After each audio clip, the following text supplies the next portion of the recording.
सभी दर्शकों को मेरा नमस्कार।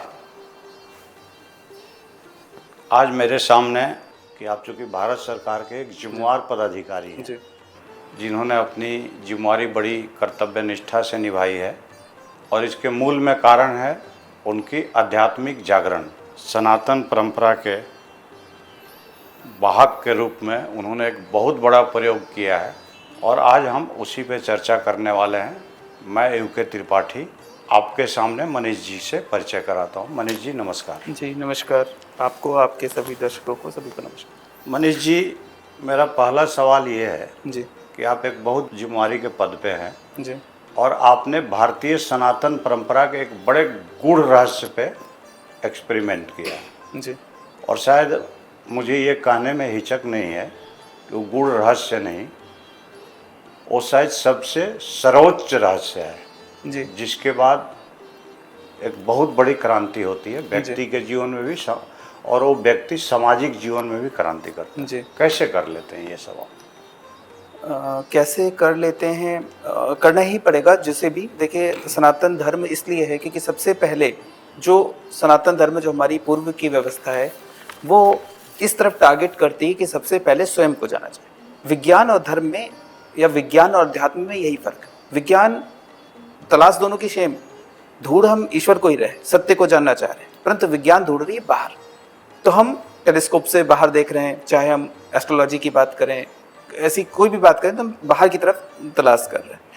परंतु अध्यात्म अपने भीतर तलाश करता है। वो पहले देखता है कि हम अपने को, स्वयं को अंदर से जाने। क्योंकि अगर हम किसी दूरबीन से बाहर कुछ देखना चाह रहे हैं, उस पर कोई कीड़ा रखा हुआ है, कुछ भी धूल जमी हुई है, तो हम उसे प्रॉपर नहीं देख सकते। तो पहले अपनी आंखें साफ करनी होगी, तब हमें सभी कुछ क्लियर दिखाई देगा। तो अध्यात्म यात्रा है अंदर की ओर और विज्ञान यात्रा है बाहर की ओर।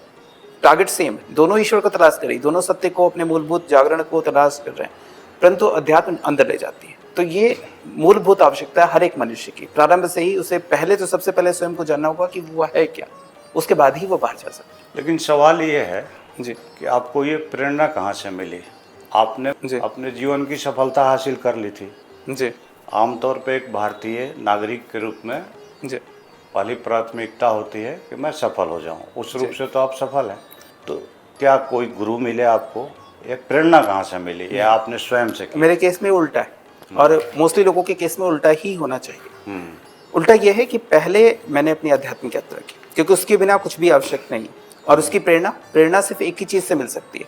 देखिए, आपको छोटा सा दुख मिलता है तो आप मोटिवेट होते हैं। कुछ एक व्यक्ति गरीब है तो मेहनत करता है कि अमीर हो जाए, उसके पास खाना नहीं है, कुछ भी नहीं है, तो वो जो गरीब होगा वही मेहनत कर पाएगा। अमीर है तो ऑलरेडी उसको पता है कि वो अमीर है, तो उसको वो स्ट्रगल नहीं करेगा, परंतु गरीब व्यक्ति स्ट्रगल करेगा। सेम ऐसे ही, लेकिन ये छोटे मोटे दुख आपको छोटा मोटा किक देते हैं। पर एक ही मात्र दुख है। जैसे भगवान बुद्ध को आपको पता होगा कि उनके पिता ने बहुत सब सुखों में रखा कि ये उस तरफ ना जा पाए, ईश्वर की तरफ ना जा पाए, परंतु अंत में उन्होंने देख ही लिया। एक बीमारी को देख लिया, एक बीमार व्यक्ति को देखा, मृत्यु को देखा, और जैसे ही देखा मृत व्यक्ति को देखा, वैसे ही वो प्रवृत्त हो गए कि इसका तो कोई इलाज नहीं। बीमारी फिर भी इलाज की जा सकती है, लेकिन फाइनली बीमार होकर के जब मृत्यु होगी तो मृत्यु का कोई इलाज नहीं। तो यशोधरा भी मरेगी, मेरे पिताजी भी मरेंगे, मैं भी मरूंगा। ये जानते ही वो पार हो गए और उन्होंने छोड़ दिया सारा राजपाट, सभी कुछ छोड़ दिया। तो मृत्यु एक ऐसी चीज है जिसने मुझे भी मोटिवेट किया। मृत्यु ने ही इस दिशा में लिया कि हम आगे बढ़ चुके हैं, उस चीज को जान सकें जो वास्तविक सत्य है। उसको जाने बिना कुछ भी संसार में करना निरर्थक है। तो पहले मैंने उस सत्य को जानने का प्रयास किया, उसको जाना, उसके बाद लौटकर मैं दुनिया में आया।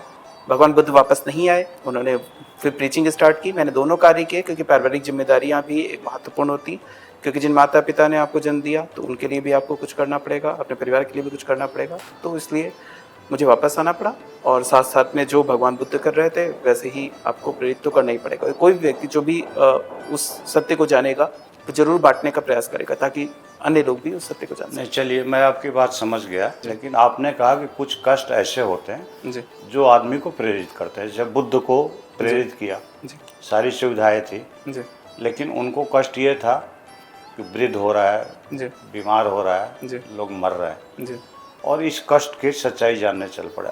आपके जीवन में क्या कष्ट था? आखिर आपने अध्यात्म की तरफ क्यों मोड़ा? मृत्यु को देखा मैंने, इसलिए ऐसा हुआ। मृत्यु के बिना और कुछ ऐसा मार्ग नहीं जो आपको इस दिशा में ले जा सके। जब मृत्यु को आप देखते हैं, इसीलिए कहा जाता है आप शमशान घाट जाएं। लोग जाते भी हैं और वहां भी इधर उधर की बातें करते रहते हैं। अगर 10 दिन वहां बैठ करके देखें तो जीवन का सत्य पता चल जाए।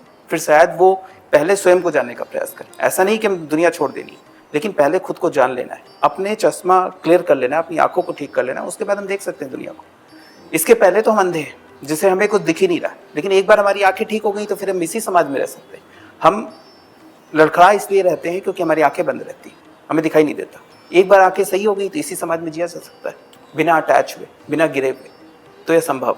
एक बार वह जागृत हो चुका, आपके भीतर कुछ जागृत हो जाता है, ईश्वर आ जाता है। और उसके उपरांत ईश्वर तो है ही। एक भ्रांति के कारण हमने मान रखा है कि ईश्वर नहीं है, वो दूर है कहीं, हम उसे तलाशने इधर उधर जा रहे हैं, परंतु वो भीतर ही है। तो एक बार उसका जागरण हो गया, या बुद्धि आपके भीतर आ गई, ये जागरण हो गया, उसके बाद तो आप पूरी दुनिया को देख सकते हैं, सत्य को देख सकते हैं।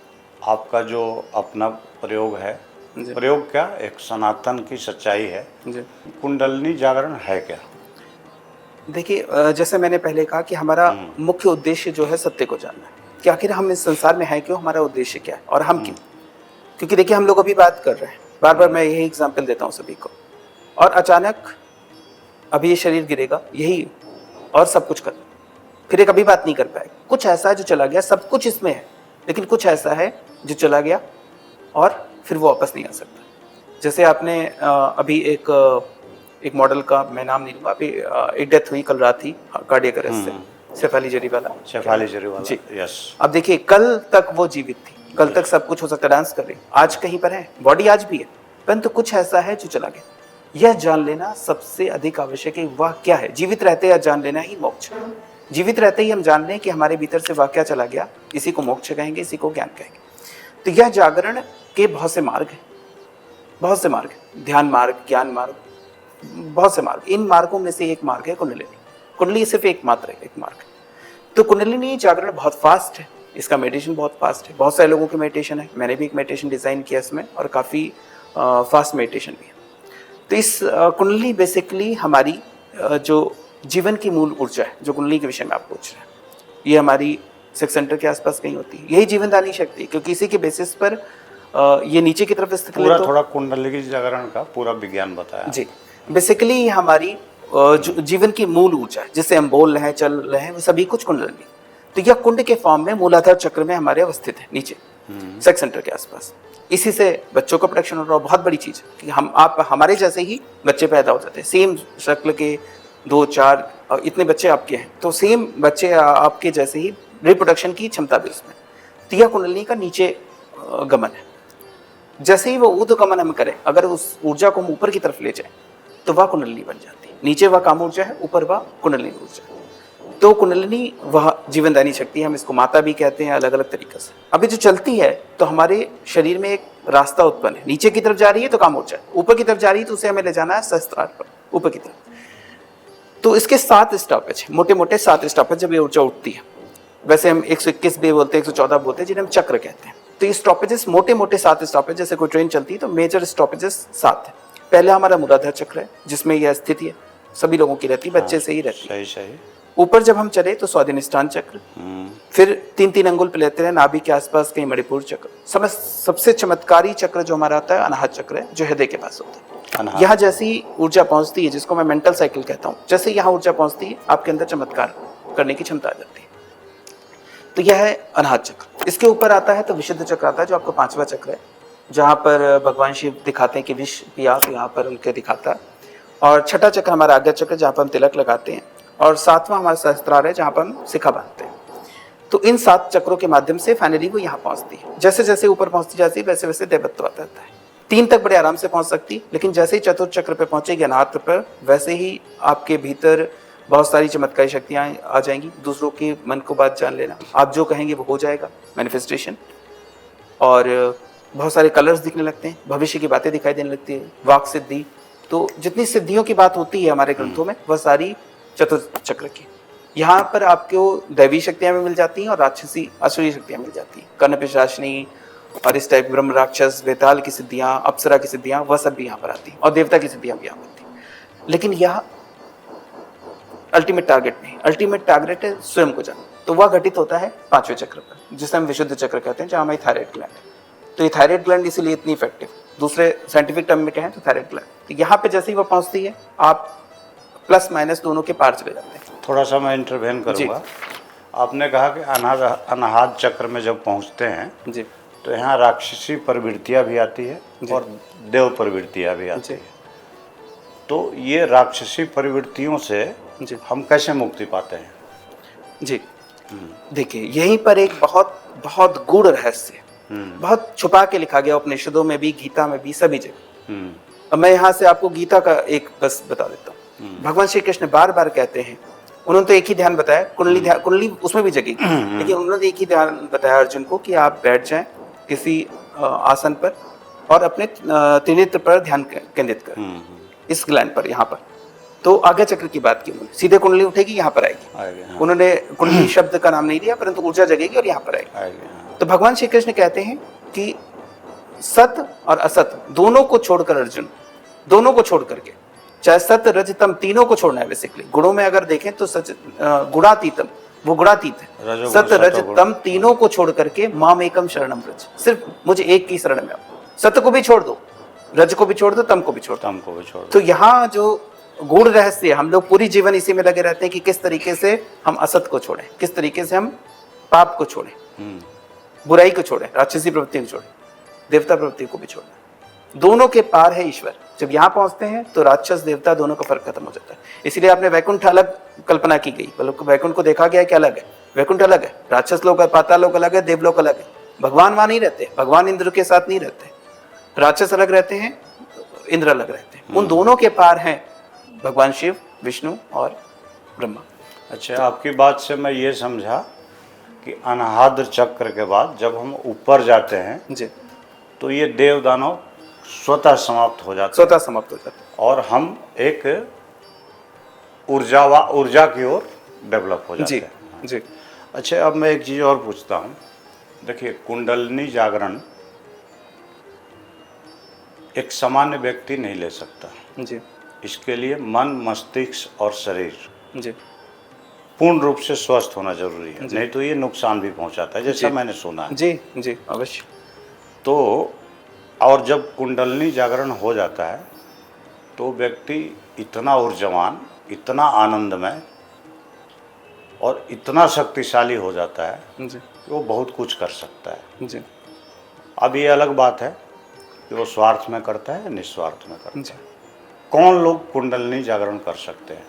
एक, दूसरा, क्या यह स्वतः भी होता है? जी। और कुछ ऐसा एग्जाम्पल भी दें जी। जो भारत में कुछ लोगों ने कुंडलिनी जागरण किया है और क्या उसका परिणाम हुआ। जी देखिए, पहली चीज, कोई भी कुंडली जागृत कर सकता है, क्योंकि ईश्वर तो, समस्या यह है कि ईश्वर तो हम सभी को उपलब्ध है, सिर्फ हम भूले हुए कि वह दूर है कहीं। और ये सबसे बड़ी टफ चीज है, खुद को जानना, ईश्वर को जान लेना कि ईश्वर कहीं बहुत दूर नहीं बैठा है, वो बिल्कुल हमारे करीब है, लेकिन हम महसूस ही नहीं, और सबसे जो करीब है उसको पहचान पाना बहुत मुश्किल होता है। इसलिए इतनी टफ जर्नी। अदरवाइज वो तो क्षण भर में उपलब्ध हो जाएगा। सिर्फ हमें ये देखना है कि वो तो हमारे इतने करीब है, परंतु मुझे इधर उधर ढूंढ रहे हैं, जिसकी वजह से समस्या। तो सभी लोग एलिजिबल है, सभी लोग कुंडली जागृत कर सकते हैं। जब अर्ली एज में किया जाता है, प्रोसेस स्टार्ट किया जाता है, कोई मेडिटेशन प्रोसेस होगा अर्ली एज में, टीन एज में किया जाएगा 20 वर्ष के आसपास की उम्र में। तभी हमने ब्रह्मचर्य की अवस्था ही रखी थी कि 25 वर्ष तक आप ये सारी प्रक्रियाएं कर लें पूरी, ये हमारी व्यवस्था ऐसी थी। उसके बाद आप गृहस्थ आश्रम में जाएं, 25 वर्ष तक आप सब कुछ अचीव कर लें, ईश्वर को भी प्राप्त कर लें, तभी आपकी कुंडली भी देखिए, भगवान श्री कृष्ण की संदीपन ऋषि कुंडली जगवा रहे हैं, वो करवा रहे हैं। पूरी प्रोसेस था हमारा कि ब्रह्मचर्य अवस्था में 25 वर्ष तक हम कर लें, तो 25 वर्ष बेस्ट है। उसके बाद धीरे धीरे जैसे भी प्रदूषण के कारण हमारे शरीर कमजोर हो जाते हैं, तो अब दिक्कतें आने लगी।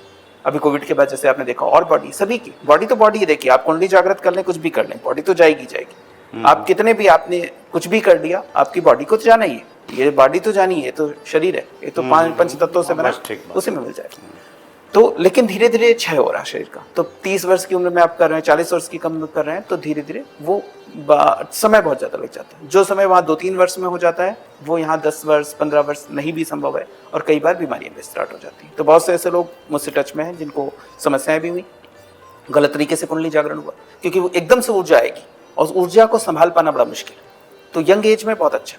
अब अपने आप से जागृत होने का, तो मेरे मित्र हैं पंडित पुनीत गोस्वामी जी, उनका अपने आप से जागृत हुआ, तो उनके एक्सपीरियंस भी मैंने एक पॉडकास्ट पे शेयर किया, उनसे डिस्कशन भी किया है और उनको मैनिफेस्टेशन भी सारे पॉसिबल हो गए। अचानक से उनको कामाख्या मंदिर में कुंडली जागरण हुआ, तो स्वतः भी संभव, क्योंकि ईश्वर तो ऑलरेडी उपलब्ध है। अच्छा, स्वतः संभव है जी। और आपने एक बात और कहा, लेकिन मैं एक दूसरा पूछता हूँ जी। कुंडलनी जागरण के लिए कोई समय अवधि है, यानी कितने दिन में हो सकता है? दूसरा कि अगर कोई भी व्यक्ति कुंडलनी जागरण कर ले तो क्या उसके उम्र पे प्रभाव पड़ता है? समय शून्य से अनंत काल तक लग सकता है, शून्य से अनंत काल। अगर हम ईश्वर को पाना चाहें, ईश्वर को पाने के लिए क्षण मात्र में उपलब्ध है, लेकिन हम भ्रांतियों में जी रहे हैं, इसलिए अनंत काल तक लग सकते हैं। जन्म पे जन्म लगा है, 84 को योनियों में जो भटक रहे हैं। ठीक। दूसरा प्रश्न आपने क्या पूछा? मैंने कि पूछा, क्या उम्र पे फर्क पड़ता है? हाँ, कि नहीं, कुंडलनी जागरण अगर कोई व्यक्ति कर ले जी, तो एक तो क्या उसकी उम्र बढ़ती है, और दूसरा वो समाज या देश के लिए क्या कर सकता है? तो पहली चीज शरीर पे फर्क बहुत शोध का विषय है। जितने भी ध्यान प्रयोग हैं उससे शरीर उम्र बढ़ने का प्रोसेस धीमे हो जाता है, वह प्रूवन है।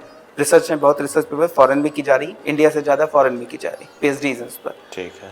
परंतु वास्तविक में जब, क्योंकि ये सारी की सारे जो भी रिसर्च हो रही है वो मेडिटेशन पे हो रही है कि किस तरीके से आप अचीव नहीं कर पाए परमात्मा को, नहीं पाए। एक बार आपने परमात्मा को पा लिया, उसके बाद कोई उम्र बढ़ना या जैसा कुछ नहीं, शरीर अपने आप वैसे ही जाएगा और जैसे उसे पंचतत्व मिल जाना है वो मिल जाएगा, कोई फर्क नहीं पड़ना उम्र बढ़ने में, वैसे ही उम्र बढ़ेगी जैसे उसे बढ़ना था। जैसे संसार चल रहा था वो वैसे ही चलेगा, वह परिवर्तन करना छोड़ देता है व्यक्ति, वो बाहर परे चले जाता है, खेल में इन्वॉल्व रहता है। जैसे भगवान श्री कृष्ण युद्ध भी करा रहे हैं, वो भी करा रहे हैं, सब कुछ भगवान है स्वयं, लेकिन फिर भी सभी कुछ करा रहे हैं, क्योंकि वो कह रहे हैं कि अगर मैं ऐसा ना करूं तो मैं संसार को खत्म कर दूंगा। तो वो ऐसा प्लान वे में करते हैं। तो ऐसा कोई भी जागृत व्यक्ति ऐसे ही करता है। समाज को योगदान, क्योंकि समाज को तो यह जरूरी बताना ही है सभी को। जो भी एक बार अचीव हो गया तो ज्ञान तो बंटने का, जैसे आप टीचर हो तो टीचर, आपको मैथ्स आ गई, साइंस आ गई, तो आप बच्चों को पढ़ाएंगे, तो वैसे ही यहाँ पर भी जो ज्ञान उपलब्ध होता है, इतना अधिक आनंद आता है पहली बार में, इतना अधिक आनंद आता है सत्य का, धीरे धीरे बढ़ना प्रारंभ होता है आनंद, और एक स्थिति के बाद तो परमानंद में आप पहुंच गए, ईश्वर के दर्शन के बाद तो कुछ बचता नहीं। तो वह ज्ञान, क्योंकि वो बहुत करीब है, तो ये बताने की व्यक्ति कोशिश करता है कि भाई ऐसे कर लो, ऐसे कर लो, ऐसे कर लो, वो चारों तरफ सबको बताने की कोशिश करता है, तो बहुत बड़ा योगदान दे सकता है। बहुत से लोग लगे हुए हैं, लोग गाइड कर रहे हैं लोगों को, इसकी वजह से लोग मोटिवेट भी हो रहे हैं और इस दिशा में चल रहे हैं। आप देखेंगे बहुत परिवर्तन आया है हमारे समाज में भी, बहुत से लोग। मेरा आपसे पर्सनली प्रश्न है जी कि आपने इस दिशा में बहुत काम किया है जी, शायद जागृत की अवस्था में भी है जी। आपने क्या सोचा है समाज के लिए, क्या देंगे आप समाज को? समाज, मुझसे जितने लोग अटैच्ड हैं, 1000, 2000, 10,000, बहुत सारे लोग अटैच्ड हैं, 20-25 हज़ार भी मैं कह सकता हूँ, वो सारे लोग लगे हुए हैं, मेरे मेडिटेशन प्रोसेस भी कर रहे हैं लगातार। जितना समय मिल पाता है उतने समय पर मैं मोस्टली कोशिश करता हूँ व्हाट्सएप पर उनको जो भी गाइड कर सकूँ, जो जहाँ पे भटक रहे हैं रास्ते में, कई बार क्योंकि उस जगह से मैं निकला हूँ, उस रास्ते से गुजरा हूँ और बहुत तड़पा हूँ कि मुझे कोई बता दे, तो कोई नहीं था। बड़ी मुश्किल से सीधे ईश्वर ने ही, ईश्वर की प्रेरणा से ही मैं पहुंचा वहाँ तक। तो मैं कोशिश करता हूँ कि लोगों को गाइड करूँ, लोग बहुत प्रसन्न होते हैं। जैसे आपने एक नाम लिया पुनीत गोस्वामी जी का, जी। तो जैसे उनको स्वतः मिला कामाख्या मंदिर में, जी उसी तरह से आप स्वतः प्रेरणा से ही ये प्राप्त किए। जी, क्योंकि आप पीड़ा में भटक रहे थे, जी निश्चित तौर पे आपने आराधना किया होगा। जी, मैंने ध्यान प्रयोग किया। हाँ, लेकिन मेरा फिर ये सवाल है जी कि आपने ऐसा कुछ सिस्टम डेवलप किया कि लोगों को बताया जाए, उससे बेनिफिट मिले, और डेवलप किया तो क्या है वो? मैंने एक कुंडली ध्यान प्रयोग डेवलप किया है। हाँ, वो बहुत फास्ट मेडिटेशन है, जिससे बहुत तेजी से ईश्वर तक पहुंचा जा सकता है, आत्म साक्षात्कार बेसिकली किया जा सकता है। ठीक है। ईश्वर तक पहुंचने में कोई समय नहीं, ईश्वर ऑलरेडी आपके पास ही है। ईश्वर कहते तो कुछ है ही नहीं। ठीक। जैसे मछली कहे कि पानी कहाँ है, पानी कहाँ, तो हम पानी, वो मछली पानी ढूंढ रही। बहुत से लोग कहते हैं ऐसा कोई कैसे कह सकता है, जैसे बहुत से लोगों ने स्वयं को ईश्वर कहा तो उनके खिलाफ कार्यवाही की गई। गलत, बिल्कुल गलत। मछली कह दे कि मैं पानी में हूँ और बाकी मछलियाँ उसको मिल के मार दें तो उसको कोई मीनिंग नहीं, इसका मतलब वो अंधी है। तो हम सब ईश्वर में, ईश्वर कहते तो कुछ भी नहीं, ये भी ईश्वर है, ये भी ईश्वर है, तो हमें बस स्वीकार करना है। अच्छा, मतलब आपने एक सिस्टम डेवलप कर दिया है जी, चूँकि आपने बहुत मेहनत से, बहुत प्रेरणा से ये डेवलप किया है। इसको समाज में पहुंचाने के लिए आपके आगे का कार्यक्रम क्या है? कैसे ये अधिक से अधिक लोगों तक पहुंचे? देखिए, जो जुड़े हैं वो तो आपके हैं जी, लेकिन कोई भी अगर अच्छी चीज़ है जी। और ख़ास करके अभी वर्तमान में जी जहाँ दुखी लोगों का एक बहुत बड़ा संसार है, जी कोई ऐसा बंदा नहीं जो दुखी नहीं है। जी वो भौतिक साधन से युक्त हो जी। या नहीं हो, जी दुखी जी, सब है। बिल्कुल सही। तो हमारी एक परंपरा में जी आनंदित रहने, ऊर्जावान रहने का एक अलग आनंद है, जी और ये आपने किया, तो जी। इसको कैसे पहुंचाएंगे? जी देखिए, पहला तरीका तो यही आप लोगों के माध्यम से, जैसे आप अभी पूछ रहे हैं वो तो आप, हम करेंगे। जी आप लोगों के माध्यम से हो रहा है, और इसके एक लंबी प्लानिंग है मेरी, जिसके थ्रू मैं करने का प्रयास कर रहा हूँ एक विस्तृत स्तर पर। और जितने लोगों के पास जो भी समय मिलता है, मैं जा करके जो भी बुलाते हैं मुझे, तो उन तक पहुँचाने का प्रयास करें। तो एक प्लान है पूरा, उसके आधार पर मैं उस ध्यान प्रयोग को भी, और भी जो प्रश्न है, क्योंकि ध्यान प्रयोग तो एक चीज़ है, प्रश्न जो उनकी शंकाएं हैं उनको दूर कर पाना वो बहुत अधिक महत्वपूर्ण। आपने कोई ऐसा जगह एस्टैब्लिश किया जहाँ आप उपलब्ध हों और अपने जिम्मेवारी को निर्वहन करते हुए, उसके बाद जैसे छुट्टी के दिन है, कोई ऐसा दिन, जी कोई ऐसा जगह जी जहाँ लोग आपसे जाकर मिले और आप उनको कष्ट से मुक्ति या जीवन का आनंद, देखिए कष्ट से मुक्ति तो नहीं दिलाया जा सकता, नहीं, बिल्कुल नहीं, बिल्कुल आप आनंदित हो जाए, जीवन का आनंद ले ले, कष्ट से मुक्ति जी है तो ऑटोमेटिक बिल्कुल है। जी जैसे अंधेरा से जी आप तलवार बिल्कुल मारते रही नहीं जी होगा, जी वहाँ एक दीप जला दीजिए, अंधेरा हट जाए। जी बिल्कुल तो आपका भी काम वही है, जी बिल्कुल सही। आप कष्ट को नहीं मुक्त कर सकते, बिल्कुल। आनंदित कर जी, सकते। तो जी। कोई ऐसा आपने अभी सेंटर एस्टैब्लिश? नहीं, अभी कोई सेंटर ऐसा एस्टेब्लिश नहीं किया, परंतु शीघ्र ही प्लान है कुछ सेंटर एस्टेब्लिश करने का। अदरवाइज मैं व्हाट्सएप पे अवेलेबल रहता हूँ, फ़ोन पे अवेलेबल रहता हूँ, जिसको जब जरूरत होती है तो वह कॉल करते रहता हूँ। ठीक है, जी। चलिए अब लास्टली आपके चेहरे के चमक का राज क्या है? कुंडलिनी, कुंडली आप है। सभी का प्रेम। हाँ। बहुत सारे लोग जुड़े रहते हैं जो बहुत खुश होते हैं, उनकी एक और शंका का मैं समाधान होता है। आपका एज नहीं पूछूंगा, लेकिन मैं जानता हूँ जी आपका एज। जी आप अपने एज से जी 17-18 वर्ष पीछे दिख रहे हैं। चलिए धन्यवाद। आप 30-35 साल के दिख रहे हैं। चलिए धन्यवाद। लेकिन चलिए, एक सनातन परंपरा को आपने आगे बढ़ाया है, जी आपने आया जी और हमारे दर्शकों को जी एक ऐसे चीज़ के विषय में बताया जो चर्चा में तो है, जी लेकिन बहुत कम लोग इस पे अभी शोध या प्रयोग कर रहे हैं, जी और आपने इस गूढ़ रहस्य को उजागर किया। इसके लिए आपको बहुत बहुत धन्यवाद। जी नमस्कार मनीष। धन्यवाद। मित्रों, क्या आप कुंडलिनी जागरण, चक्रा बैलेंसिंग, पास्ट लाइफ रिग्रेशन, पुनर्जन्म या चमत्कारी शक्तियों के विषय में कुछ जानना चाहते हैं? तो यदि आप इन सभी विषयों में इंटरेस्टेड हैं तो हम शीघ्र ही एक ऑफलाइन सेमिनार आयोजित करने जा रहे हैं, जिसके कॉन्टैक्ट डिटेल्स और स्थान, एड्रेस वगैरह नीचे दिया हुआ है। तो कृपया इस सेमिनार को अवश्य ज्वाइन करें। धन्यवाद।